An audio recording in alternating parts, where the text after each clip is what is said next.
So for those who are planning po to enter Canada through student visa or study permits, ito po yung mga requirements po ninyo. Tinanong ko po to sa mga nakilala ko and dati pa.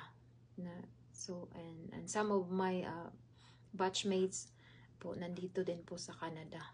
So yun. Una po, kailangan po ng SOP, statement of purpose, intention po kung bakit dito ka mag-aaral. Ganun po, formal letter po yan siya. Family tree and birth certificates, letter of acceptance, LOA. This is from the school po na i-enrollan mo.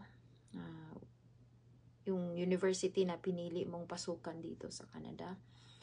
Affidavit of support, this must be notarized po.